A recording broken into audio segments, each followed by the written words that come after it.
Hello, everyone, and welcome to Episode 5 of A Yank on the Footy. I'm Craig Wessels from Sandusky, Ohio, and I'm glad that you're listening. For those of you who've listened to the first few episodes, I want to thank you for coming back again, and I think you're in for a treat. And for those of you who are new to the podcast, I'm so glad that you're here. Don't forget that while you can find this podcast at A Yank on the Footy at podbean.com, you can also find it on your favorite podcast provider, including Apple and Google, as well as Spotify, Stitcher, TuneIn, and the iHeartRadio app. After you've listened, I'd love it if you'd consider giving me a review on the podcast host that you're using. It lets me know what I need to work on, what I'm doing well, and it lets the podcast host know what you think of the show. Don't forget, you can also reach me at ayankonthefooty@gmail.com, as well as on Twitter at yank_on, as well as on Facebook and Instagram at ayankonthefooty. I'm actually thrilled to be recording this introduction at this time because earlier today I took a header down the steps to my basement while I was letting my dogs outside. Actually, I was letting them in, getting ready to head off to school for the morning.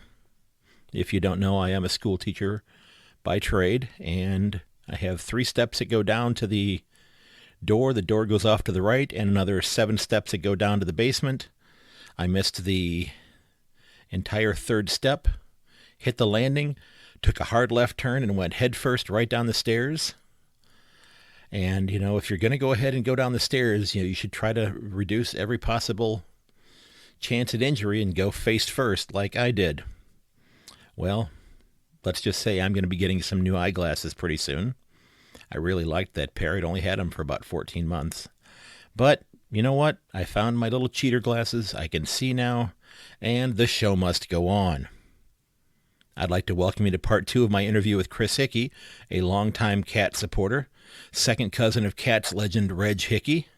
You can find the first half of this interview in episode number 3, and I hope you enjoy this. Again, Chris is originally from Pernem in West Victoria and has lived in Mackay, Queensland for the last 20 years. Again, if you're a VFL, AFL fan, that name Reg Hickey is going to jump out at you because this man is an absolute legend in Geelong footy. I hope you enjoy the second half of our interview. It was a lot of fun, and I don't believe we have the technical glitches that we had during the first half. Enjoy, ladies and gentlemen. Well, we wanted to go ahead and wrap up this interview tonight, and there were a couple things that I wanted to touch base with you, and one of them was, since this podcast is something that's geared more towards trying to bring Americans to the game of footy while also demonstrating to people in Australia that there are Americans that are fans of the game, and we're here and we're excited about it. What do you think that there's some things that Americans should know about the game of footy? Yeah, well, I really sort of throw it back, as I say, I like to throw the question back to the person asking. I say, what makes the people sort of America are passionate about their sport, and then hear what the person says, and then it sort of feeds off each other, because I think that's important. I think if so what makes you what attracted you to Aussie rules in the first place? Well, when I first started watching the games regularly, it happened during a summertime, and then it carried over into the fall, because we would get one game a week on one of the channels here in the States. And I sat down and saw something new. It was novel. And just watching the athleticism and watching just how different it was from anything I had seen. And we had footy on ESPN back when I was much younger, but I didn't pay any attention to it then at all. But seeing the speed, seeing skill sets like all of the kicking, the handballs and such that were completely new to me, it just became something very exciting, and I wanted to learn more about it. And I love the fact that there's not an offsides rule, because I used to joke with my soccer coaches here in Ohio that to me, soccer is kind of like a communist sport because they don't let you use all of your body parts.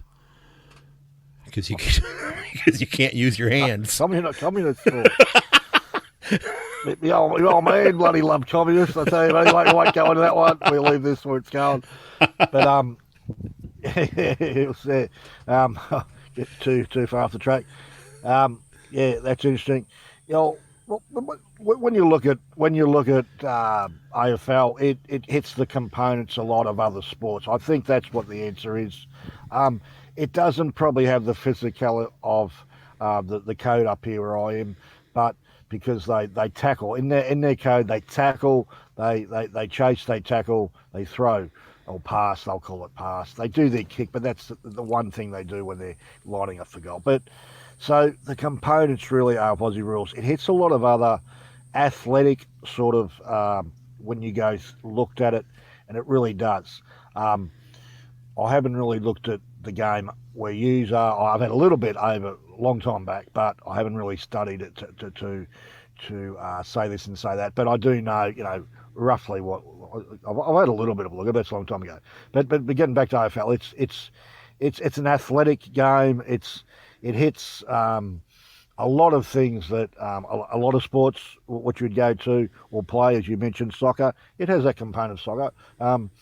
Reg Hickey plays for Geelong. That big Fijian fella. He played soccer before AFL. He's an interesting unit. That one could be a very interesting. Oh. He played. That's what he knew.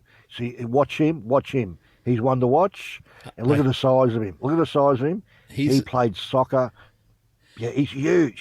He's about 6'8". Is he not? Is he not about 6'8"? Something like that. Something like that. He's big enough anyway.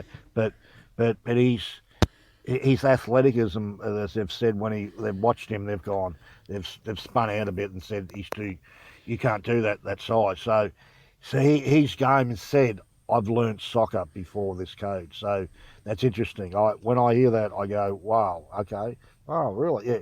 So it is interesting for a bloke that size. I mean, not that, but so there you go. There's one radically to watch. I mean, Geelong are a little bit all over him. We won't know what really happens with him. I think you just got to take it to time thing. These things, But there's one that Geelong are very excited about radically, and well, the thing is, so am I. So am I. Yeah, he's a soccer man. He played soccer before that. So there you go. There's one to watch for you. Plus, his marking power is the key to him. And basically, the small things, I think, if I was coaching him, I'd be getting him to do all the small things and discipline things and just keep working him those hands. The hands are so important to him. The jump, the leap, what he does with that. Exactly. That's everything. Exactly. Anyway, back to what we was talking about, which was basically, yeah. So I think we hit a lot of these components. We hit a lot of other sports that really you'd have to sit down and see and a link to all these other ones. And there is something there to do with the other ones. There's no doubt about that. We don't have the physicality of a rugby and stuff like that. That's why they look at us and say what they say, especially up here and that, and they don't rate AFL. They call it a sissy game. That's how they look at it. Got other names too up to the Gold Coast, but I don't think you want to hear them. But anyway, so the thing is, we know that have played the game or been brought up with it. We realise the physicality and stuff there. Although the heat used to be a lot more, but it's been taking out now. With the rules and stuff. You used to be able to go to the game and you just hear the shiver through the crowd and someone went through someone and that's all you hear for the rest of the game. You'd go, what was that all about? That's the way it used to be. Right. The things changed, a lot of codes, and I know what they've tried to do. They've tried to protect the head and what they've tried to do, but they've also done it for kids and stuff like that. Which doesn't. But anyway, that's another set. You could set that up for things with questions and stuff yourself, like right. That's one of the topics you could use, which can go either way. People can use that as a debate as to what you think and how it's come into the game, all this sort of stuff. It's an interesting exercise. You could throw it back and forth to the old way it was and to what it is now, and they'll keep interfering. That's what they do. The other thing I did mention too, roughly, but I don't want to get too far off the track, is the way the judiciary works with the AFL. It's a bit crazy. It's a system, but all the systems are crazy the way they've got it. And to me, they've got a template, and it more works the way a court system works rather than they don't understand. They're athletes, and things happen now, spur of the moment. Can I stop you? Can I stop you there for just 1 second? Yep. You're talking about the tribunal, correct? Yeah, that's correct. Okay. I just wanted to clarify that because they put a template in to say, this is a set rule, but then you might have a rule through the year that another case looks so similar, but yet a different result. So people get really frustrated with that result. To me, you need to bring the coaches, you need to bring the fans in the off-season, put some surveys out to them, see what they think, bring it to the games, bring the game to the people rather than these hobnobs. But they do have official people like actual players there that actually on it. But get off their little high horse and bring the game to the people, because people make the game as far as the attendances to, the huge capacities they have. But they won't do that. That's the problem they won't do. And the annoying part that it annoys everyone is when you come to finals and stuff like that, like the Richmond captain 2017 when they won, everyone thought he would be rubbed out. He didn't get rubbed out. And it was a 50-50. I would probably let him play, but because it's a silly, the rules they've set, this is the complication you get. You're not going to have everything perfect, but I really think their system they've got, it sets a template. It's really fine line. It's this much. It shouldn't be that way. It should be, I know it's not an easy one. They've always had trouble with it, and probably always will. But I think you have to go to what I've said. The coaches know a lot.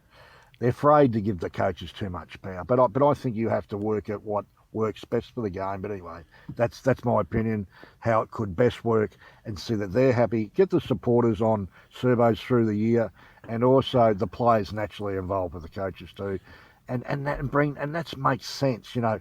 What people are frustrated is the inconsistency of it. That's what pees them off. There tends to be a rather arbitrary application of the rules, because sometimes it's depending on how, and I can't come up with names off the top of my head right now, but sometimes it's dependent upon how big of a player is it in the game. Yeah.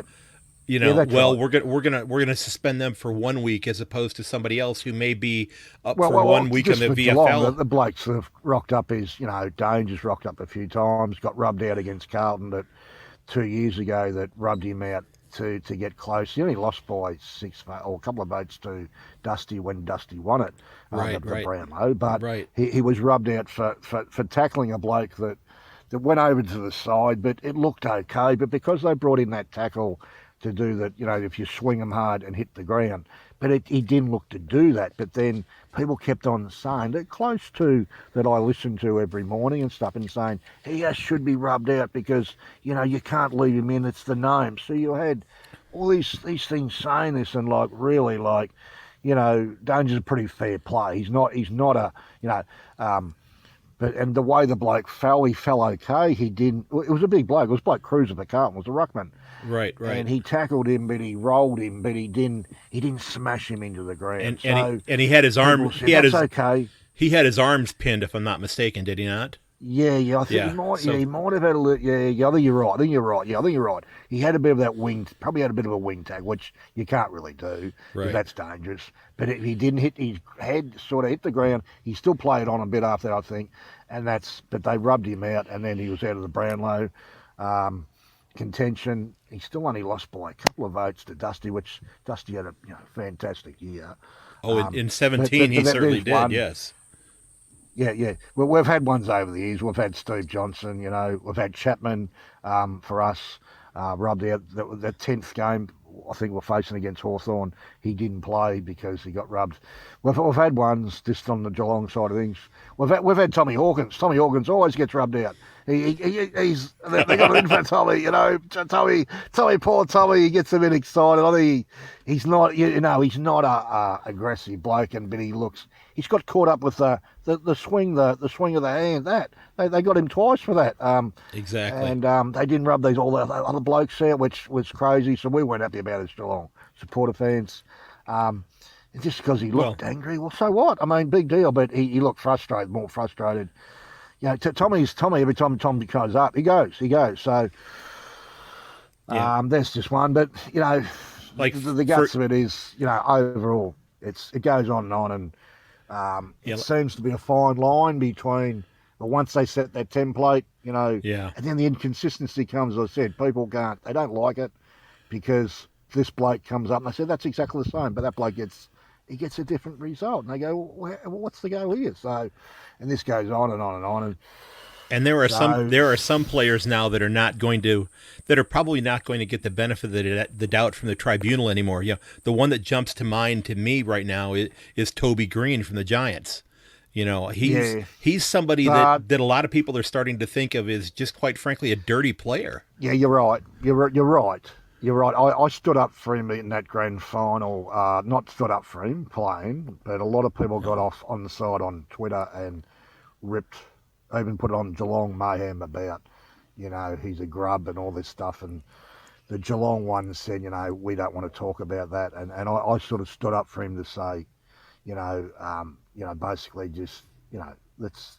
What are you talking about? A lot of the Geelong people said, well, we don't talk that sort of way and stuff like that. But they jumped on the Geelong Mayhem and, wanted to throw the dirt into. Then, of course, the incident happened with his father in the grand final. He went to jail too for that incident, which he got assault. But, yeah, Toby's a 50-50, mate. He's a bit of a head case. Does he? But you're right. He has got a padlock around. He's got a noose around his head. I think you might be right about that. Yeah. Well, and let's Stevie J loved him when for Geelong when he left. Yeah, he adored Stevie J. Yeah. Stevie J was a bit of head case too. So and then you've got somebody who, did something, and it was last season, I believe it was, with Andrew Gaff, which, when he punched Brayshaw, that was something that seemed like it was very atypical. Yeah. It was something that people were like, they couldn't believe that Andrew Gaff had done that. No, that's right. No, it was out of the ordinary, and they're both young, and the other bloke, he broke his jaw. Oh, I saw the pictures. It was horrific. Yeah, it was, and it's a bit like old Barry when Barry went off a couple of years ago, Barry Hall, and he just went off to that bloke, the West Coast bloke, and just had a prone fade and just, people with that one, people up here loved that. They loved it. You know why? Because they thought it related to their code. They said, oh, just see that. They loved it. Absolutely loved it. But anyway, see, that's the smell of blood. They love seeing that sort of stuff. But so they must be related. No, it wasn't a good look with the. Yeah, must be related. Wasn't a good look with that one you're talking about. No. Yeah, with Brayshaw. That's why they tried. But he came back healthy this year. He played pretty well this year. Yeah. And and there was talk about when they were looking at making the move to deal Tim Kelly to the West Coast that Gaff was going to be part of that deal, and I was. That's right. I'm not going to go off in the direction. Tim Kelly will go really well West Coast. I kept saying to Geelong once at the start of the year, I said just manage, plan to replace him. That's what I said. I said keep every game. I kept saying it, and you know what? Because everyone kept saying, "Oh, Tim, isn't he marvellous?" All this, and I said, "Well, wait till he goes and see kicks 30 possessions and gets 30 possessions, kicks 4 or 5 goals. See it, he's lovely then, But I mean." He'll be a great player, and they've got a great midfield, and especially that big bloke in the ruck helps them. They'll be magic in. There's no doubt about that. And they're as talented as anyone. I love watching Liam Ryan play.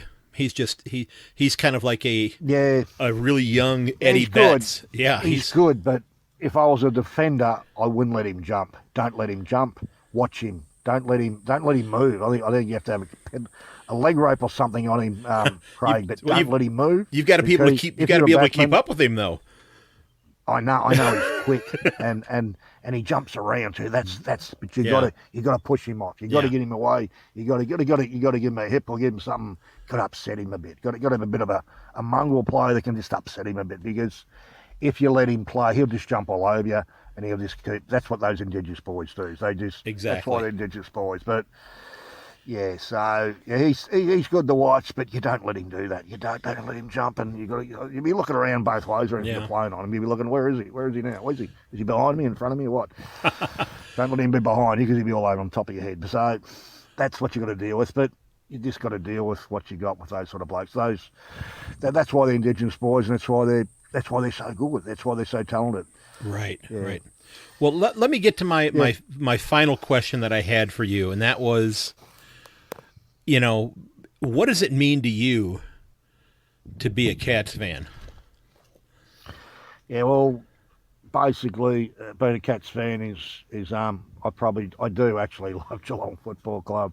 The words can say so. Easy to say for a lot of people to say, but actually do mean it. And when I say that, when they do lose or they've lost grand finals in the past, not so recent, I didn't want them in another grand final because I'd seen them lose. And once you get that taste of that losing, and they lose a lot by a lot, but besides that, I love the Geelong Football Club. It's as simple as that. It hurts inside your guts from the lose, and you want them to go out and you like to beat the Hawthorns, the Collingwoods, the West Coast now, the Richmond more than now. Richmond's the side to beat now, but all the rivalry ones. You want them to be the best football club. That's what you want.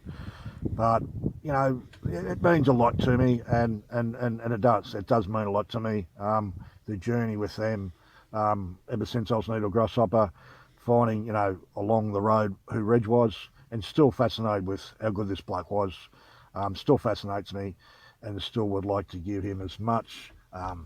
To really say to a lot of people that don't know Reg in his day, like they'll only see it on history books or stuff like that, like what he did, or for example, like Joel Selwood, our captain, has just now eclipsed his games record of captain for most games. So that's taken a long time, but Reg has got that many of them. It's not funny what he did. So I just think he's obviously a leader, and you need plenty of them, and I think he had it by the spades. So I think what's inside me is when I watch Geelong, I think I've got a bit of old Reg in me because I'm like a bull out of a gate watching them, and I can sort of pick where they're at mentally too, if they're not on or they're off, and what do they think the way they play. I like to see them play a physical style.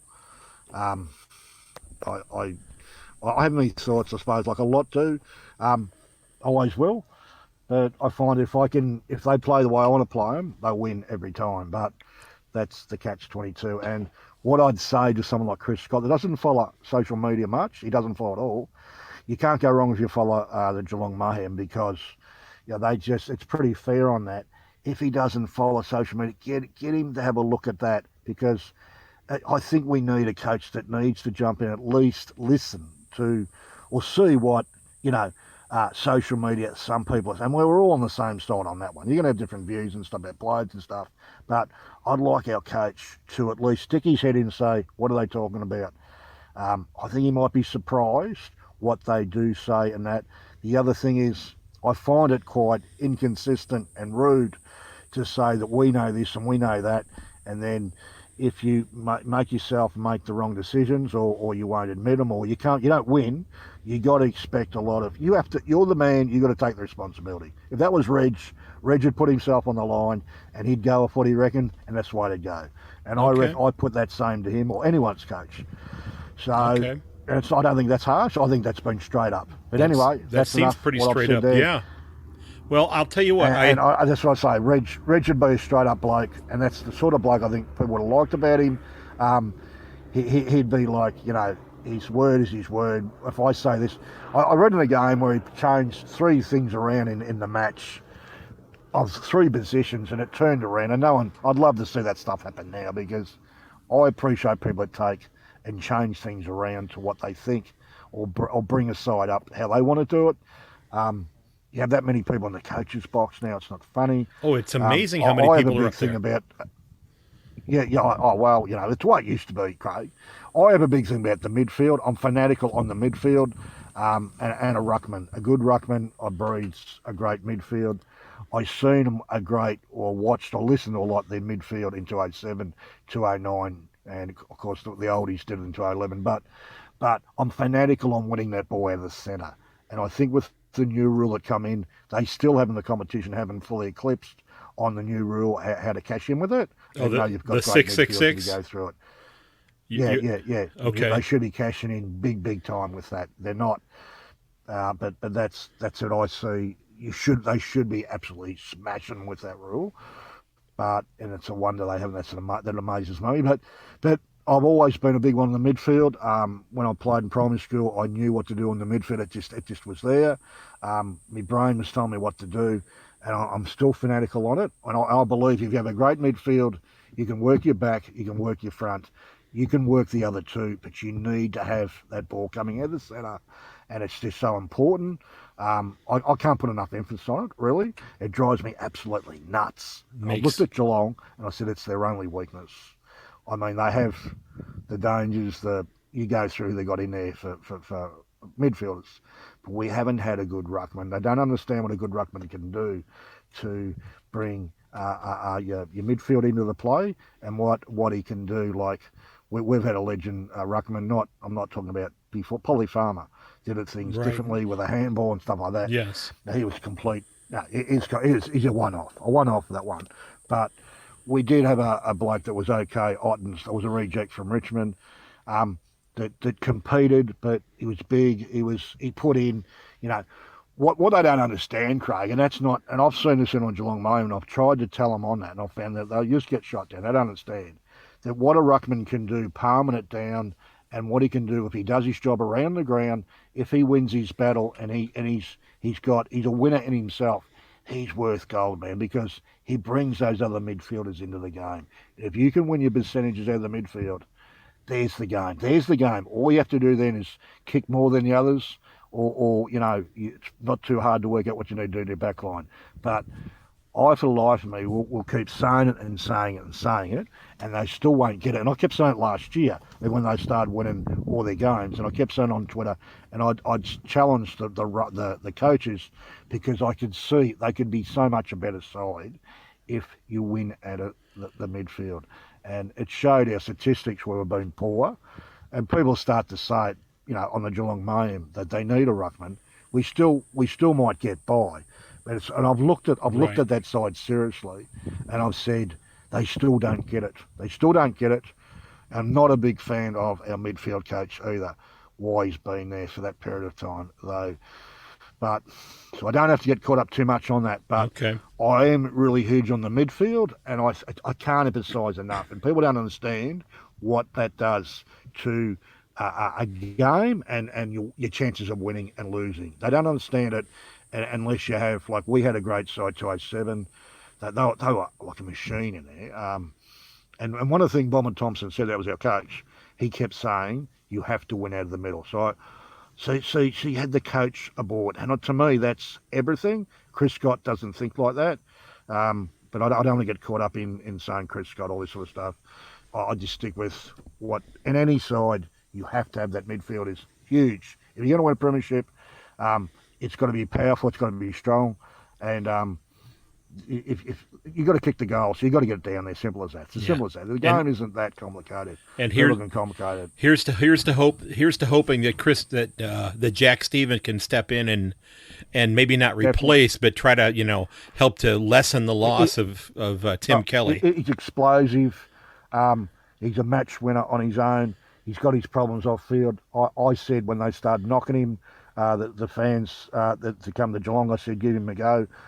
He's a brilliant, he's 4-time best player at the club. You don't do that for nothing. He's got his issues, he's got fit, he's doing well, Emily. They're rapt about what he's doing. He's got issues off the field, he's got mental, that's okay. Well, it's not okay, but, hopefully, he will be okay closer to, that's why he come back to closer to where he is, to Geelong, because he's got family ties there. Okay, so he has family from there, okay. Yeah, he's got his family ties at Lawn. That's why he wanted to come back at Geelong. Great. He wanted to come back last year, the year before. But the thing is with him, he's got explosive pace, Craig. He can chuck him down like a dusty down forward. He'll kick goals for you. He knows what to do. The other stuff, well, we hope can get sorted. The other one is Kai Cockatoo, which is if he can get fit. Look, that we all decide on July Mayhem. What I've seen, no one all seem to say the same thing. We know his ability. It's just a matter of staying healthy. That's not the issue. Yeah. Yeah. I don't know. I don't remember if I told you this yesterday or not, but Cockatoo was actually probably the main reason I ended up becoming a Cats fan. because and just visualise if he. I don't want to say hypotheticals, but we talk like this because that's why we do, because we're Geelong supporters, we're fans. But just imagine, a quarter of that comes out and he plays. If let's say hypothetically he played a full season, or to equivalent to that, just imagine, like you've said that, how much more that would grow on what you've just said. Oh, yeah. Absolutely. I'm excited about it for that very reason, because it sounds as though he is healthy this year. That they had patience with him to get him healthy, and I'm hoping that's the case. Yeah, I am. I think we all are. The only thing I'll say with him, not him, but I'll say is the way Geelong must know his injury from the start. I'm just interested to how they've tackled, if you've talked to the doctor, I'm talking about, not what other people say. What if you went to the first people to say what they've said, how they've dealt with the knowledge they've known, that's all I'll say, and how they've dealt with it over the period of time. I'd be quite interested to know all about that, because it intrigues me where his weaknesses are. Like, the body obviously couldn't handle his pace, his quick, he's quick, what he does. He's had different injuries of his hammies and stuff. Exactly, yes. I'm fascinated with that. It's one of those, all clubs have him. He's an exciting, there's no doubt about that. Everyone likes him, he's a likeable bloke. We all want, everyone wants the same. It's nothing negative I've ever seen people say about Cogswell, except for him to, we know what we want, or what could be. We have to say hypothetically, because you just do, I think you do. So I agree with you on that, yes. But it's one of those things, and the one on the Geelong Mayhem, they all agreed on that, what the same thing about him, like, if he can be fit and going, what this bloke could is capable of. What he could be, yes. It was almost unanimous what I've seen. So yeah. Yep. That's pretty rare to have a topic and they all to be on the same to that point, I think. So I'm anything in the midfield. He's exciting. He was injured when they did get him. He kicked 6 goals in something like a final or something, but he had his injury capacity when they did get him. So there you go. We shall see what happens. Yep. See what happens. Yeah. I'll tell you what. I'm going to go ahead and wrap this up here and let you get going. This thing's working too. I believe it is working. Yes. This one's working. Yeah. So we've got that's one thing we've achieved. Yeah, that's what I want to say, Carl. I just want to get this so I can let you go and do what you have to do. Okay. I know it's all hours and time over there, so we forget that being here. And ladies and gentlemen, if you've been listening, we've been talking to Chris Hickey, who's a lifetime Cats fan and the second cousin of Cats legend Reg Hickey. Lives in Mackay, Queensland now. And Chris, I cannot thank you enough for your patience and going through this. It's a pleasure. This has been an absolute blast. It's been a lot of fun. Oh, it's good to see, mate, and all your people over there. Like, I'm sure you'll encourage them and what you're doing. It'll just happen. Like you talk about blokes like you've just talked about, definitely. And look, it's great to see. It's great to see. That's why we love the game. We want to let you know why we love the game and why we love it so much. Thank you very much. I appreciate it. And I will be keeping in touch with you. And thanks so much. All right. Well, we better zone off, eh? Okay. You have a great afternoon, and hopefully you'll give this a listen next week when it's all done. Definitely. I'll be looking forward to listening to it. Sounds good. And we've got this going on out of it as it's turned out, what I've done. So of all the trills and trollations of getting it, this one looks like it's okay. So that's a win. I think we got a winner. Yes, absolutely. You have mate, it's good to see you too. It's good to see what you're doing, like with podcasts and stuff like that. A lot of people have different podcasts and that. It's good to see. I see you're sort of like involved probably by a lot of other things too, obviously. So. Look, you live on the other side of the world. That speaks for itself. So, thumbs up. That's all I can say, mate. Thumbs up. It's only 15,000 kilometers to GmbHA Stadium. I checked. Is that all? Is that all? That's it, yes. Have a great Sunday, and I appreciate your time. Righto, mate. All righty. Cheers. You bet. Bye-bye. Thank you. You bet.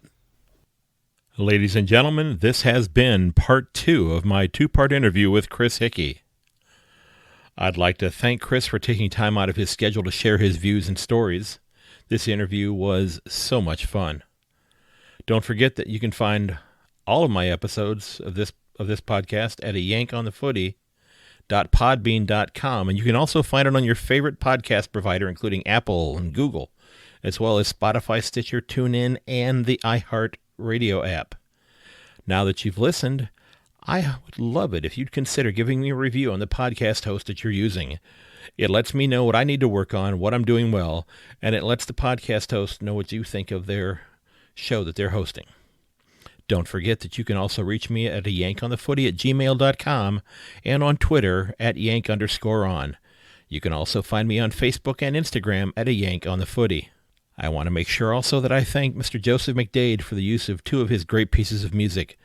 Mr. McDade creates some fantastic music, and I'm using the pieces Elevation and Backplate as my intro and outro music. Thanks, Mr. McDade. You can find his music at josephmcdade.com/music. Again, Mr. McDade, thanks for allowing me to use your music and for your hard work and the wonderful tunes that you have created. Ladies and gentlemen, I would like to again thank you for listening, because keep in mind, while many of us are fans of our teams, deep down, we're fans of a game that we all love, and that's the game of footy. Again, thank you very much for listening, and I ask you to consider sharing this podcast with your friends and family. And may your dribble kick never hit the post. I'll catch you later.